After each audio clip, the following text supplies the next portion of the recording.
चलो dear student, last class में अपन ने गाउस नियम की उत्पत्ति गुलाम नियम से पढ़ी थी और कुछ न्यूमेरिकल अपन ने किए थे। आज अपन गाउस नियम के अनुप्रयोग पढ़ेंगे और गाउस नियम का पहला अनुप्रयोग है समरूप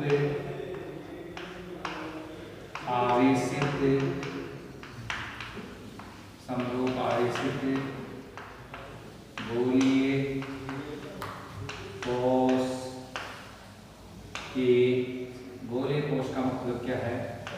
पतला खोखला गोला, पतला खोखला गोला। समरूप आवेशित गोलीय कोश के कारण विद्युत क्षेत्र की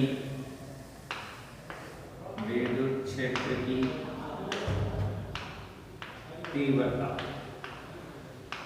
विद्युत क्षेत्र की तीव्रता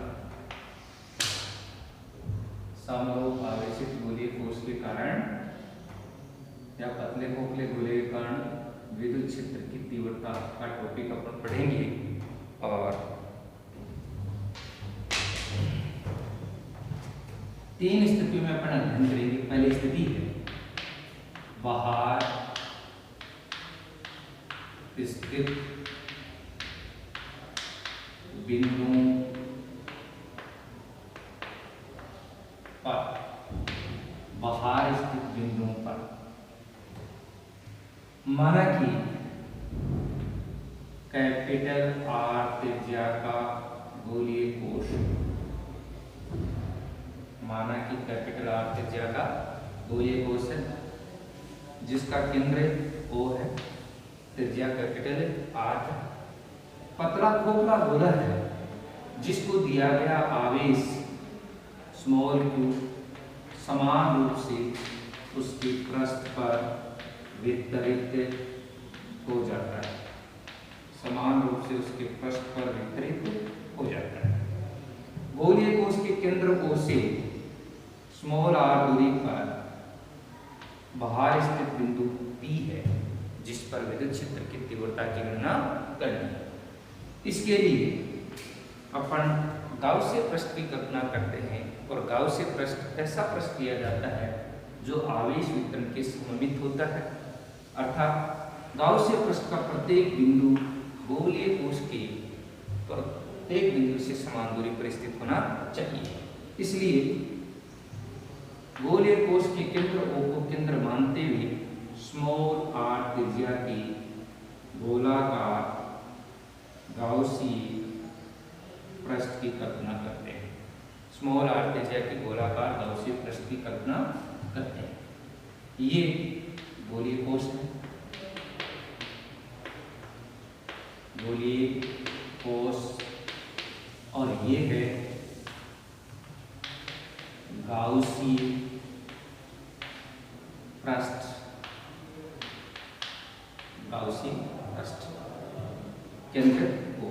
आप चित्र में देख रहे हैं कि गोलीय कोश से गाउसीय पृष्ठ का प्रत्येक बिंदु समान दूरी पर स्थित, और समान दूरी पर स्थित होने के कारण गाउसीय पृष्ठ के प्रत्येक बिंदु पर विद्युत क्षेत्र की तीव्रता का परिमाण समान होता है, अर्थात मान समान होता है। मान लीजिए यहाँ 20 न्यूटन प्रति कूलम है तो इस बिंदु पर भी 20 न्यूटन प्रति कूलम, इस बिंदु पर भी 20 न्यूटन प्रति कूलम, इस बिंदु पर भी 20 न्यूटन प्रति कूलम। लेकिन विद्युत क्षेत्र की तीव्रता की दिशा त्रिज्या के अनुदिश या पृष्ठ के लंबवत होती है, त्रिज्या के अनुदिश या पृष्ठ के लंबवत होती है। बिंदु P पर क्षेत्रफल अल्पांश ds वेक्टर लेते हैं जिसकी दिशा पृष्ठ के लंबवत होती है, दिशा पृष्ठ के लंबवत होती है। ये चित्र हो गया। अब अपन गाउस नियम से, गाउस नियम से I E बराबर summation Q by epsilon not, summation Q by epsilon not, ये समीकरण 1। इस समीकरण में हमें दो वैल्यू ज्ञात करनी है, एक फाई ई और दूसरा समेशन क्यू, कुल आवेश याद करना है। फाई ई विद्युत फ्लक्स की परिभाषा अनुसार हमने पढ़ा था, फाई ई बराबर सरफेस इंटीग्रेशन बंद पृष्ठ E vector dot ds vector, E vector dot ds vector. Phi E equal to surface integration बंद पृष्ठ E vector dot ds vector आ जाएगा eds cos थीटा। चूंकि a vector dot b vector equal to ab cos theta, तो e vector dot ds vector equal to eds cos theta. चूंकि आप diagram में देख रहे हैं e वेक्टर की दिशा भी पृष्ठ के लंबवत, ds वेक्टर की दिशा भी पृष्ठ के लंबवत, e वेक्टर और ds वेक्टर दोनों की दिशा समान है, इसलिए e vector parallel ds vector और e vector parallel ds vector पर थीटा इक्वल टू 0 और cos theta equal to 8। Phi e equal to surface integration बंद पृष्ठ e ds, cos थीटा की वैल्यू 1 हो गई। अपन ने पढ़ा था कि गाउसीय पृष्ठ के प्रत्येक बिंदु पर विद्युत क्षेत्र का परिमाण समान होता है, इसलिए इसका मान क्या होगा, यही है। क्योंकि गाउसीय पृष्ठ के प्रत्येक बिंदु पर विद्युत क्षेत्र का परिमाण समान होता है, समान होता है। अतः फाई ई बराबर ई सरफेस इंटीग्रेशन बंद पृष्ठ ds और ds का इंटीग्रेशन क्या होगा, s, तो e इंटू s। s क्या है, गाउसीय पृष्ठ का पृष्ठ क्षेत्रफल है, और गाउसीय पृष्ठ कैसे आकृति है, गोलाकार है, और गोलाकार है तो उसकी त्रिज्या क्या है, स्मॉल r है, और स्मॉल r है इसलिए गाउसीय पृष्ठ का क्षेत्रफल s इक्वल टू गोलाकार आकृति का क्षेत्रफल होता है 4 पाई r स्क्वायर है। तो phi e equal to e into 4 pi r square, ये समीकरण अपनी 2। फाई की वैल्यू आ गई e into 4 pi r square. समेशन गाउसीय पृष्ठ में परिबद्ध कुल आवेश, total charge enclosed by Gaussian surface. गाउसीय पृष्ठ में उपस्थित कुल आवेश क्या है, गाउसीय पृष्ठ के अंदर गोलीय कोश स्थित है और गोलीय कोश को दिया गया आवेश कितना है, q। इसके अलावा कोई आवेशित वस्तु नहीं है, इसलिए समेशन q की वैल्यू क्या हो गई, q। ये समीकरण कितनी हो गई, 3 हो गई। यहाँ पर आप ये भी देख सकते हैं, ये स्मॉल r है, ये कैपिटल R है, तो स्मॉल r की वैल्यू है वो कैपिटल R से बड़ी है, इसलिए भार स्थित बिंदु के लिए small r is greater than capital R। समीकरण 2 और 3 से मान किसमें रखा जाए, 1 में। समीकरण 2 में 3 से मान समीकरण 1 में रखने पर 1 में रखेंगे तो फाई ई का मान क्या हो गया, e into 4 pi r square. Summation q का मान क्या हो गया, q। इसलिए e इंटू 4 पाई स्मॉल r स्क्वायर और समेशन q की जगह आ गया q बाई एप्सिलॉन। e की वैल्यू क्या हो गई, 1/4 pi epsilon naught q by r square, और 1/4 पाई एप्सिलॉन नॉट किसके इक्वल है, k के। तो E equal to k q upon r square, ये समीकरण 4। E व्युत्क्रमानुपाती r square, E व्युत्क्रमानुपाती r square. गोलीय कोश के बाहर स्थित बिंदुओं पर विद्युत क्षेत्र की तीव्रता दूरी r के वर्ग के व्युत्क्रमानुपाती होती है, अर्थात दूरी बढ़ती जाएगी, विद्युत क्षेत्र की तीव्रता घटती जाएगी। दूरी दुगुनी कर देंगे तो विद्युत क्षेत्र की तीव्रता 1/4 हो जाएगी, दूरी 3 गुनी कर देंगे तो विद्युत क्षेत्र की तीव्रता 1/9 टाइम्स हो जाएगी, और वेक्टर फॉर्म सदिश रूप में, सदिश रूप में E वेक्टर इक्वल टू के क्यू बाई आर स्क्वायर। अब डायग्राम में देख रहे हैं E वेक्टर की जो डायरेक्शन है O टू P है, तो आर कैप की डायरेक्शन भी O टू P, इसलिए यहाँ पर क्या आ गया, आर कैप आ गया। और आर कैप का परिमाण क्या हो गया, 1 हो गया, इसलिए परिमाण पर तो कोई असर नहीं पड़ेगा। और ई वेक्टर की वही दिशा होगी जो आर कैप की दिशा होगी, अर्थात ई वेक्टर और आर कैप दोनों सेम एक ही दिशा में होंगे, सेम दिशा में। ये समीकरण 5 पहला पॉइंट अपना कंप्लीट हुआ। गोलीय कोश के बाहर स्थित बिंदुओं पर विद्युत क्षेत्र की तीव्रता E बराबर Q बाई आर स्क्वायर होती है, और बाहर स्थित बिंदुओं पर विद्युत क्षेत्र की तीव्रता दूरी r के वर्ग के व्युत्क्रमानुपाती होती है। दूसरा बिंदु है पृष्ठ पर, दूसरा बिंदु है पृष्ठ पर।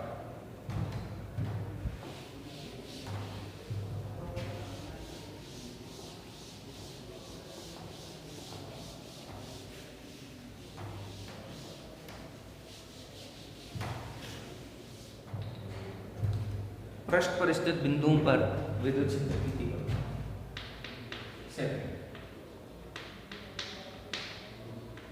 पृष्ठ पर स्मॉल आर की वैल्यू कैपिटल आर के बराबर, ये त्रिज्या है।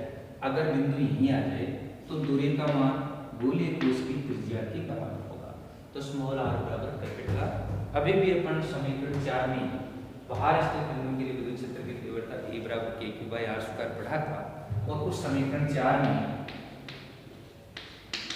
समीकरण 4 में स्मॉल आर बराबर कैपिटल आर रखने पर रखेंगे तो E S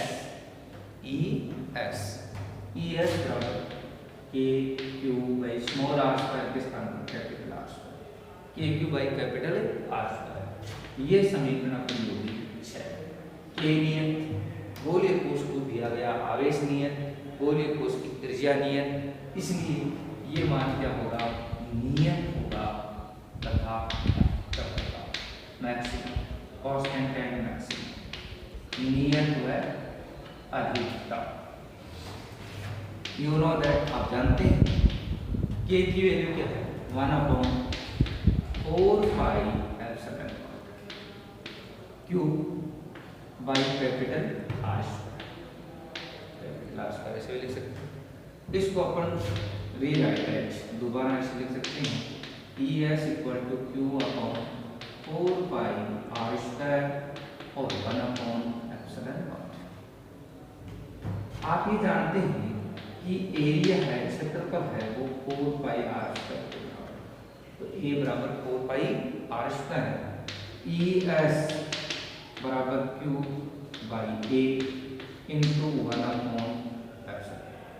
Q by A आवेश बटा क्षेत्रफल बराबर अपन ने पढ़ा था पृष्ठ आवेश घनत्व है, चूंकि सिग्मा पृष्ठ आवेश घनत्व है और पृष्ठ आवेश घनत्व बराबर आवेश बटा क्षेत्रफल, आवेश हो गया क्यू, क्षेत्रफल हो गया ए, तो क्यू बाई ए के स्थान पर अपन क्या लिख सकते हैं, सिग्मा। ई एस बराबर सिग्मा अपॉन एप्सिलॉन नॉट, और ये अपने समीकरण हो गए। अगर आपको पृष्ठ आवेश घनत्व दिया गया है तो गोलीय कोश के पृष्ठ पर विद्युत क्षेत्र की तीव्रता का फॉर्मूला ई एस बराबर सिग्मा बाई एप्सिलॉन नॉट होगा। 2 स्थितियों का अध्ययन हो गया। तीसरी स्थिति हमारी है अंदर स्थित बिंदुओं पर, बी पॉइंट।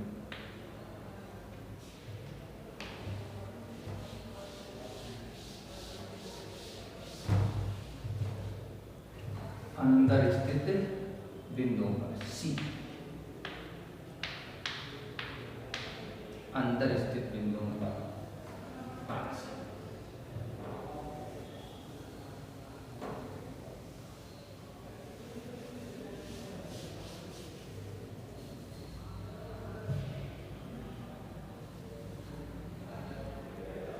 माना कि कैपिटल आर की जगह गोलीय कोश है जिसको दिया गया आवेश क्यू समान रूप से उसके पृष्ठ पर वितरित हो जाता है।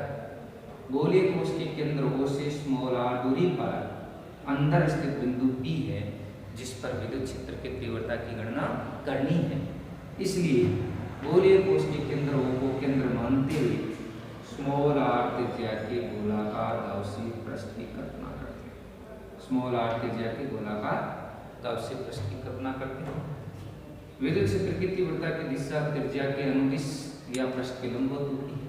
यहाँ क्षेत्रफल अल्पांश लेते हैं जिसकी दिशा पृष्ठ के लंबवत होती है। अंदर स्थित बिंदु P पर हमें विद्युत क्षेत्र की तीव्रता की गणना करनी है। इसलिए गाउस नियम से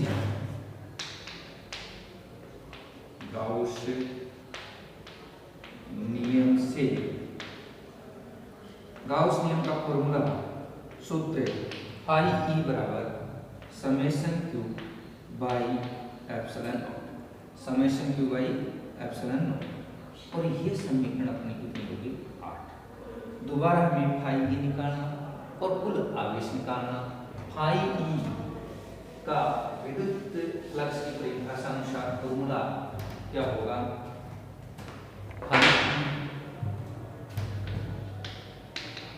equal to surface integration 1 plus E vector dot ds, E vector dot ds। Phi E equal to phi E equal to E vector dot ds vector equal to क्या होगा ई ds cos थीटा। तो surface integration E ds cos theta. चूंकि यहाँ देखें आप E vector parallel ds vector, E vector और ds vector दोनों एक दूसरे के समांतर हैं, इसलिए थीटा की वैल्यू 0 और cos थीटा बराबर cos 0 बराबर होगा 1। Phi E equal to surface integration E ds, surface integration E ds। E को बाहर निकाल सरफेस इंटीग्रेशन और ये आ रहा है ds। Phi E equal to e into s, e into s। और s क्या है, गाउसीय पृष्ठ का क्षेत्रफल। ये था गोलीय कोश और ये है आपका गाउसीय पृष्ठ।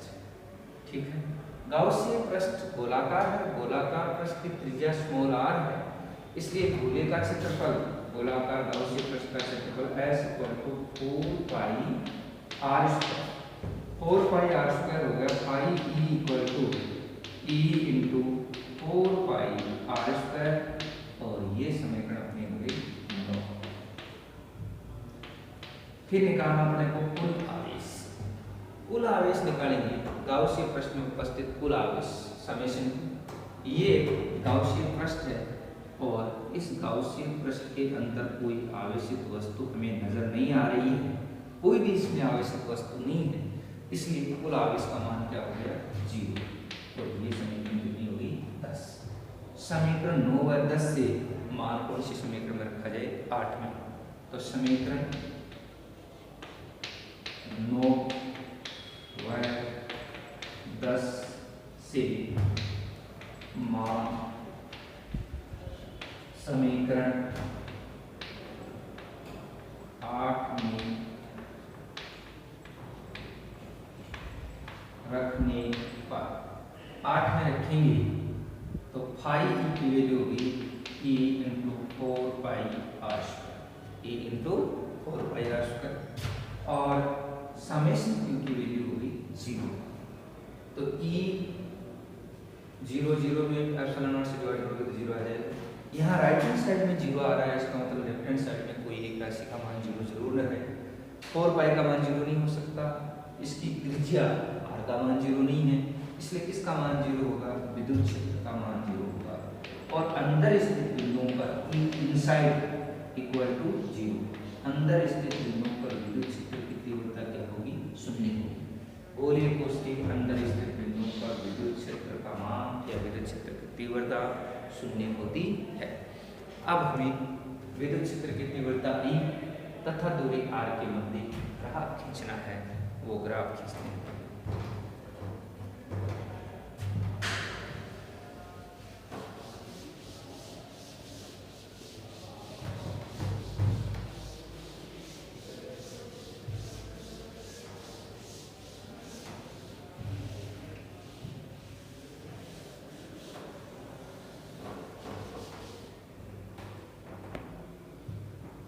ग्राफ, आरेख, आलेख, वक्र, ग्राफ, आरेख, आलेख, वक्र।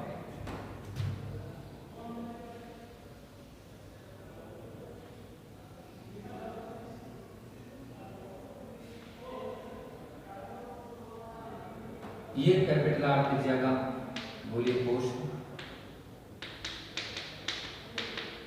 जिसको दिया गया आवेश क्यू समान रूप से उसके पृष्ठ पर वितरित हो जाता है और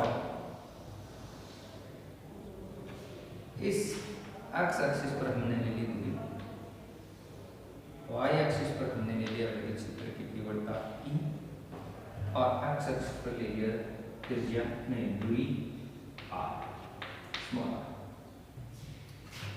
यहाँ से यहाँ तक ये केंद्र या सेंटर ओ, यहाँ तक की जो दूरी होगी वो त्रिज्या के बराबर, तो स्मॉल आर बराबर कैपिटल आर। ये स्मॉल आर बराबर कैपिटल आर, ये small R is less than capital R, ये small R is less than capital R.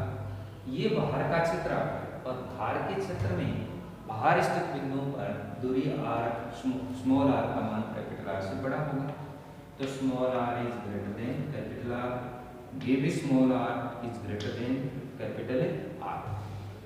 तीन स्थितियों में अपन ने अध्ययन किया था। ये अंदर का क्षेत्र है, ये पृष्ठ है, ये पृष्ठ के बाहर है। अंदर स्थित बिंदु पर विद्युत क्षेत्र की तीव्रता E का मान क्या था? 0। यहाँ से लेकर यहाँ तक विद्युत क्षेत्र की तीव्रता E का मान 0 होगा। इस एक्सिस पर हमने E ले रखा है, तो E 0 कौन सी जगह होगा? एक्स एक्सिस पर, यानी दूरी एक्स पर विद्युत क्षेत्र का मान क्या होगा? 0। ये E in equal to 0। Surface पृष्ठ पर विद्युत क्षेत्र की तीव्रता ES बराबर KQ बाई कैपिटल R। और इधर जाएंगे बाहर स्थित बिंदु पर विद्युत क्षेत्र की तीव्रता दूरी R के वर्ग के व्युत्क्रमानुपाती होती है, E व्युत्क्रमानुपाती R और ये E व्युत्क्रमानुपाती R। ES पृष्ठ पर KQ बाई कैपिटल R। ये आपका टॉपिक कंप्लीट हुआ। नेक्स्ट अनुप्रयोग हमारा है दूसरा, वो है समरूपावेशित गोलीय चालक के कारण विद्युत क्षेत्र की तीव्रता।